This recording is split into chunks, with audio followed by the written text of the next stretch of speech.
SSC steno 2022 के जितने भी स्टूडेंट जिनका स्किल टेस्ट 10 मार्च को आप सभी का लगा हुआ है, अब ऐसे में आप सभी को एग्ज़ाम सेंटर्स वगैरह पता चल चुके होंगे, एडमिट कार्ड भी आपने निकलवा लिया होगा। लेकिन सबसे इम्पोर्टेंट ये है कि जो लोग ये सोच रहे हैं कि डिक्टेशन टफ आएगी या इजी आएगी, और इस बार जो पर्सन डिक्टेट कर रहा होगा उसका प्रोनाउंसिएशन कैसा होगा। बहुत से ऐसे स्टूडेंट्स के माइंड में ये चल रहा होगा। मैंने कुछ स्टूडेंट जिनको मैं जानता था, मैंने उनसे बोला था कि आप सभी एसएससी को ये लेटर लिख के भेजो कि जो भी बंदा जो उस टाइम पे डिक्टेट कर रहा है, जो रिकॉर्डिंग में जिसकी वॉइस की रिकॉर्डिंग हो रही है, वो प्रोफेशनल हो। क्योंकि जब तक प्रोफेशनल बंदे से ये रिकॉर्डिंग नहीं कराएंगे तब तक प्रोनाउंसिएशन की प्रॉब्लम आपको आएगी ही आएगी। क्योंकि एट दैट टाइम अगर वर्ड आपके बड़े बड़े बीच में आ जाते हैं, जैसा पिछली बार आपने देखा भी होगा, तो वहाँ पे कहीं ना कहीं प्रोनाउंसिएशन चेंज हो जाता है। क्योंकि इंग्लिश में एस या ई एस, ठीक है, जैसे प्रिडिक्ट्स हो गया, तो प्रिडिक्ट्स दोनों में क्या रहता है कि एस का कहीं ना कहीं प्रॉब्लम जो है वो आपका आता है। कई बार क्या होता है कि जो पर्सन डिक्टेट कर रहा है वो खुद ही गलती कर देता है और वो समझ में नहीं आती। फिर आप जब लिखते हो और जब वो चेक होती है तो पता ये चलता है कि आपकी मिस्टेक्स जो है वो आपकी ज़्यादा हो गई। तो ऐसे में जो डिक्टेट कर रहा है पर्सन वो बिल्कुल सही होना चाहिए, वो प्रोफेशनल होना चाहिए।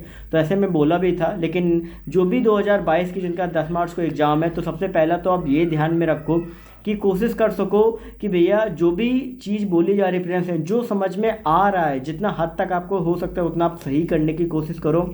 दूसरा, जो डिक्टेशन टफ को सोच रहे हैं, तो डिक्टेशन आपकी टफ नहीं आने वाली। आपकी जैसे डिक्टेशन पहले थी सेम उसी तरीके से आपकी आएगी।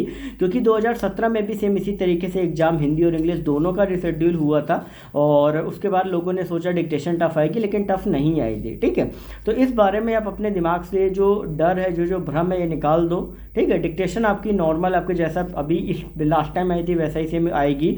बस आप ये प्रे करो कि जो पर्सन लास्ट टाइम डिक्टेट कर रहा है वो ना करे, कोई दूसरा ऐसा करे जिसका जो प्रोनाउंसिएशन है वो अच्छा हो। क्योंकि कुछ लोगों कई बार क्या होता है कि जब रिकॉर्डिंग होती है उस टाइम पे क्या होता है, लगातार बोलते बोलते क्या होता है मुंह में लार आपकी इकट्ठा हो जाती है।